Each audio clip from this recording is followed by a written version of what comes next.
Terrell Graham, and it is with great pleasure that I introduce to you the 1997 Public Affairs Honoree for the Marin Women's Hall of Fame, the second woman and first Eurasian to serve on the California Supreme Court. She is well known for her insightful and independent decisions. I'd like you to meet Justice Joyce Luther Kennard. Congratulations, Justice Kennard, and welcome. Well, thank you so very much. I'm delighted to be here. I know you have had a distinguished professional career and have received numerous state and national awards and honors. What was your reaction when you learned that you had received one more, that being named to the Marin Women's Hall of Fame? Flabbergasted. It came as a terrific surprise, and I was very, very, very touched. It made me feel welcome to Marin and part of the community, and therefore this award means very, very much to me. Well, we're delighted to have you here, and I know you've done some activities with the Marin County Bar Association, so we're just thrilled to death as well. I know from reading about you that you've had a very unusual childhood. You were born in West Java during World War II and spent the war in a Japanese prison camp. Can you tell us why you were sent there and what impact that had upon you? It was not a concentration camp, that I want to make clear from the beginning. My father was in a Japanese concentration camp and died in the camp when I was 1 year old, so I never knew my father. And at the time of the war between the Allied troops and the Japanese, the people in Indonesia, which at that time was part of the Dutch colonial empire, the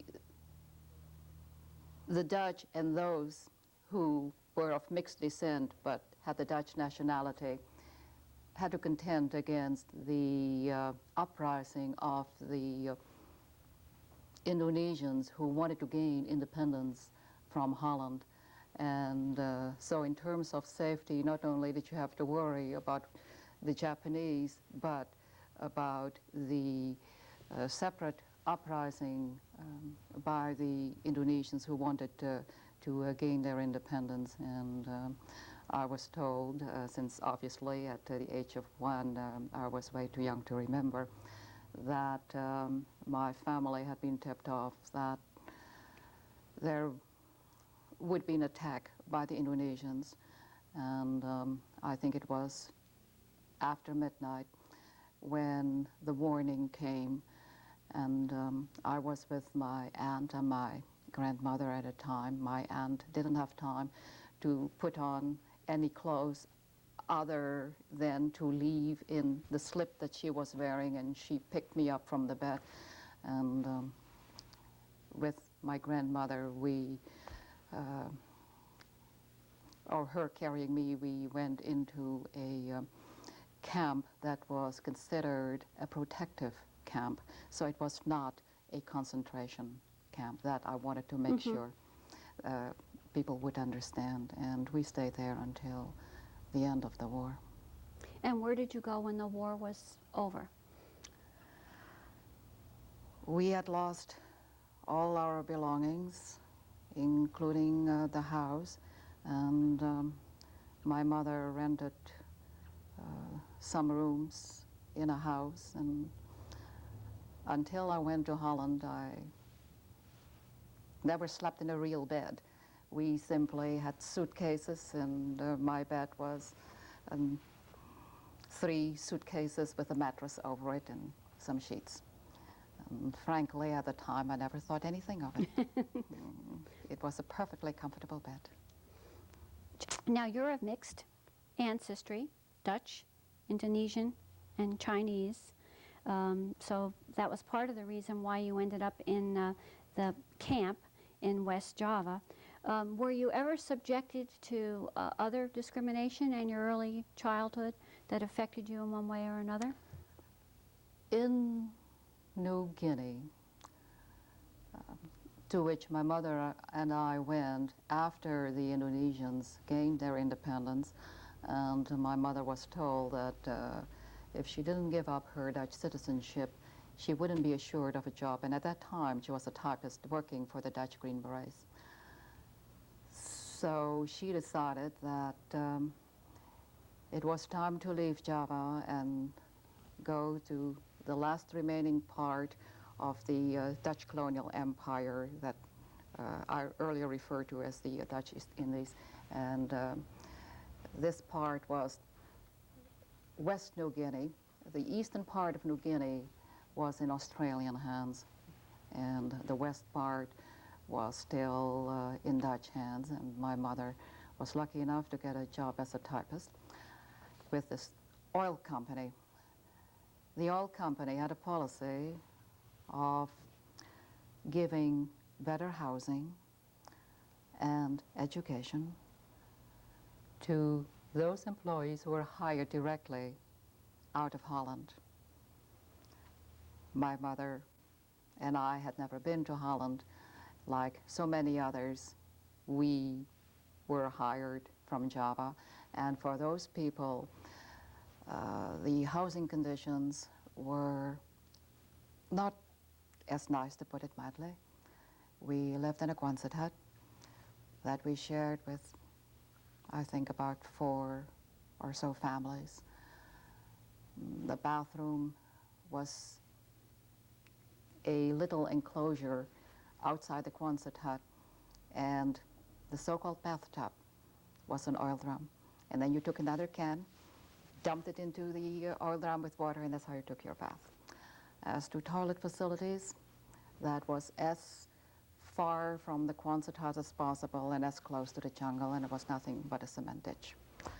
There was no kitchen, and there was no milk. I didn't grow up with milk, but I vividly remember evaporated milk. My mother would buy it from the Chinese store, and she would mix it with water. And that was my idea of having milk every day. Grew up without a refrigerator. At noon, every day, in the intense tropical heat, my mother would, I think it was a quarter, give me a quarter, and I would just go over to the Chinese store with a thermos, buy ice cubes, and the small thermos of ice cubes would be the only refrigeration for us, and it gave us some ice cubes for drinking water. But that was it. It sounds as if your mom was a tough, resourceful woman. Was she the major influence in your young life? Yes. And my grandmother, too, has been a major influence in my life. I may have mentioned to you, perhaps I didn't. If I didn't, I'd better mention it to you. She was Chinese. She was married off to my grandfather at the age of 14. She was illiterate. And I vividly remember what a terrific cook she was. And whereas if I wanted to bake a cake, would have to look at the recipe to figure out how much sugar and how much butter, etc., to use, my grandmother had it all in her head. And she was just a terrific woman who, as I recall, never had a day of vacation. And I think my mother was the same way, very hardworking and an enormous amount of determination and courage. When you were 14, you went to Holland, and you were enrolled in some college preparatory classes with the idea of going to college. And then you were afflicted with a life-threatening tumor, which eventually resulted in the amputation of your right leg above the knee. This obviously must have had a major impact on your life. What impact did it have, and how did you cope with it? I never felt sorry for myself. That I can truly say. I never told myself, why me? Well, why not me? This has to happen to somebody. And I was determined never to be dependent upon anyone. And when the amputation happened, I could no longer continue my high school education in Holland. And I decided I would take secretarial courses and study English more intensely so that I could become an interpreter in Dutch and English and at least do something with my love for languages, especially English, which came rather easy to me. And when you were 20, you left your mom behind and you immigrated to the United States.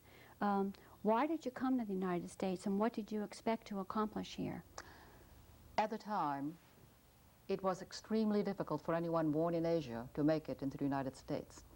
But New Guinea had been given up by the Dutch to the Indonesians, and the people in New Guinea were all West New Guinea were flocking to Holland, and as I mentioned earlier, Holland is a very small country with way too many people living in the small country.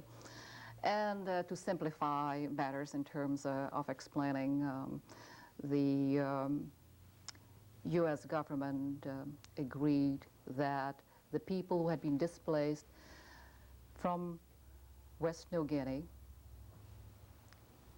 could apply for a visa to the United States. So I came under a special quota. If that hadn't happened, I don't know what path my life would have taken, but I consider myself fortunate that there was this window of opportunity. America at that time, and I believe to this day, still stands as the country of liberty. And I feel very strongly about that. But that's what I treasure most about this country, the enormous liberty that people enjoy. You and I are free, in general, to speak our mind without having to worry that we will be executed, et cetera, et cetera, et cetera. And I think for those people who were not raised in America, I think America still stands as the symbol of liberty. And what did you expect to accomplish here? Did you have a career in mind, or Oh, no, how not did at you all. support yourself? I thought I was lucky enough to gain entrance to the United States, and all I wanted was a job. I figured as long as I would have a job, any job, I would be independent. And so when I came to America, I thought I would get a factory job. After all, I didn't have an education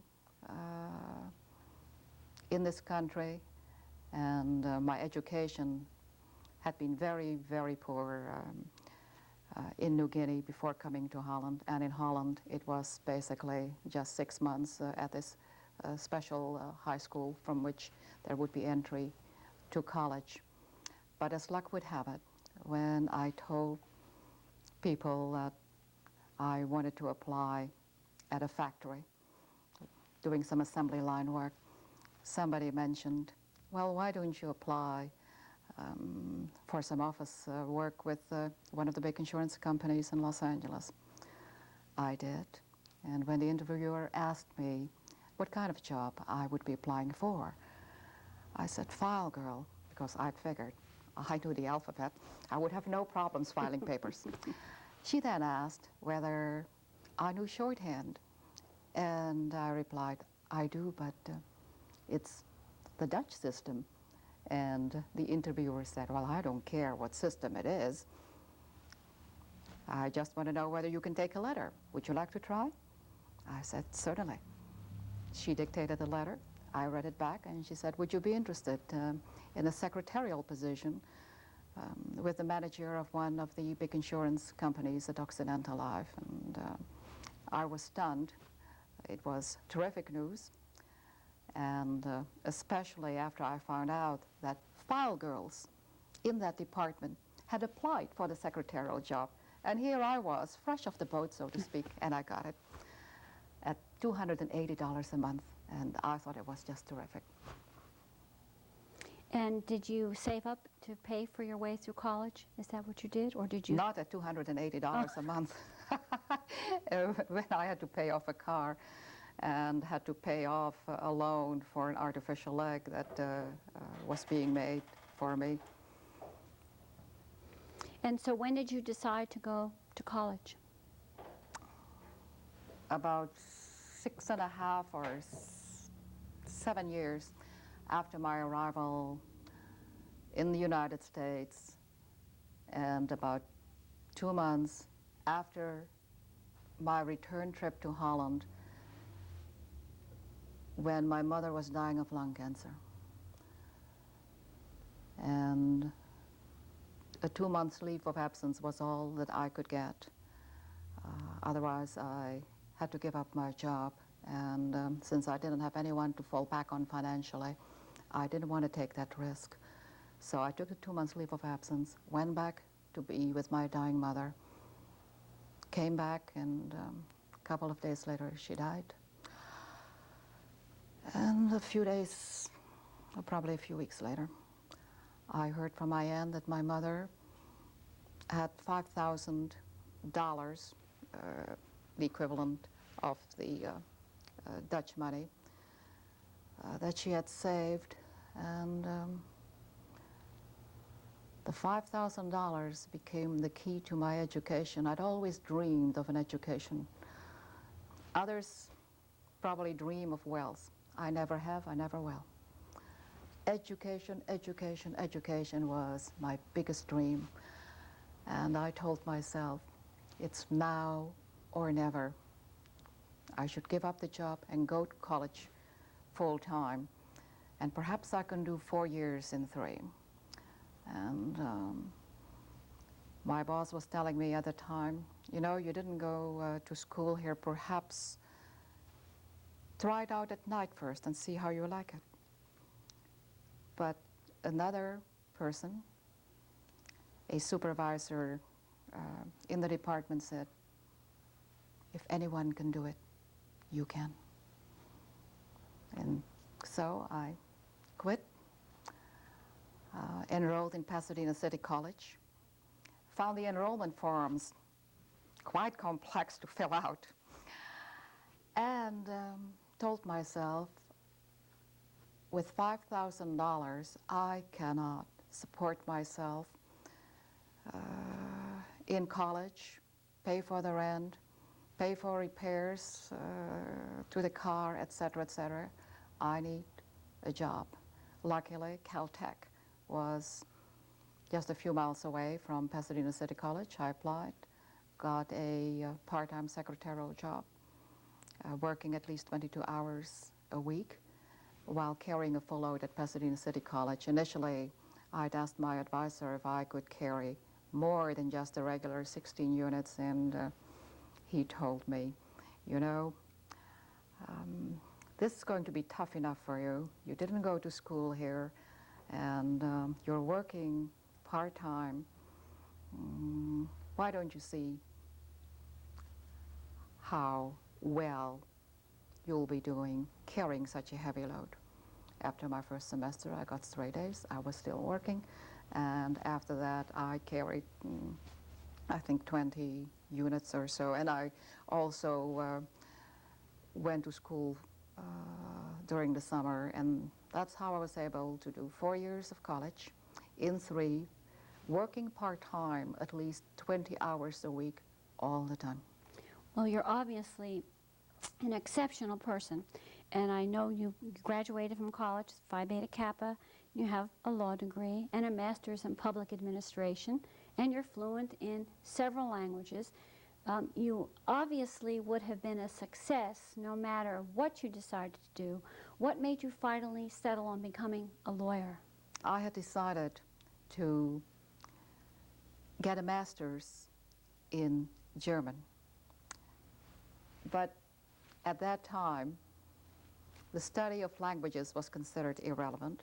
And as my attorney boss was telling me, well, Joyce, so you get your master's degree in German, and say you go on to get your PhD. Do you think that you can find a job teaching German? You would still be working as a secretary. Why don't you go on to law school?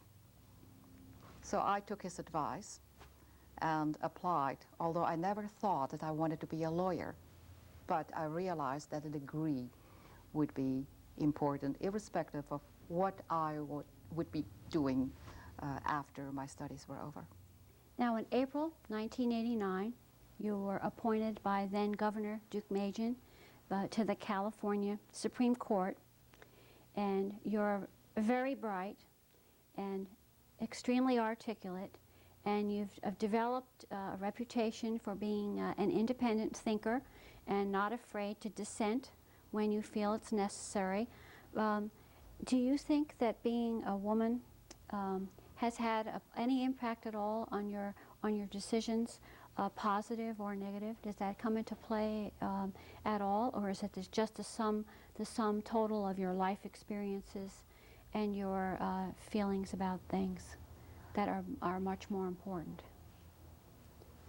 I have never thought too much about that, but I presume that whether you realize it or not, your background probably, to some extent, plays a role. I recall a separate decision in which I dissented from the majority opinion involving the issue of racial discrimination. I could very well understand the emotional distress that the person had suffered when the person was denied housing because of the color of his skin. And even though I don't ask myself in working on a particular decision, well, what happened in my life? How should I decide this case? Perhaps there may be a greater sensitivity. I hate using that word. I don't want to come across as being in a superior position. I certainly don't view myself as that. And I think in a nutshell, to get back to your question, perhaps unwittingly, one's life's experiences do play a role, no matter how small, although I don't think that one's personal feelings, as I said before, should dictate the decision in a particular case. One's personal feelings are, I think, beside the point. Shifting topics a little bit, to what do you attribute your success? Determination and the support, not only earlier from my mother, later when I married, from my husband, and throughout my career from my friends. Those who were my friends when I was an attorney, to this day are my very best friends, and I treasure their friendship.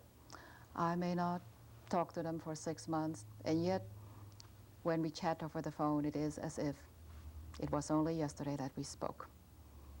As you look back on your career, is there anything that you would have done differently? I don't think so. I never wanted to be a lawyer, but things just happened. I was out of a job, and it was right after law school. The AG was interviewing. I applied and eventually, after interviews in several sections, got a job with the AG. I never thought I would be interested in being a judge and being in judgment of people. And then on the Court of Appeal, when my judge, Justice Beach, was retiring, I thought perhaps I should apply for a judgeship. And that was under Jerry Brown. I didn't get it under Jerry Brown. As you mentioned, I got it from Governor Duke Majan. But when I applied, I never thought that I'd be so crushed if I don't get it. That was never the feeling I had. I liked what I was doing as an attorney. I loved the appellate work very much. And I always felt if it's meant to be, it's meant to be. And if I get it, fine, and if I don't get it, I like what I'm doing right now. What advice would you give to a young person considering a career as a lawyer? not to give up.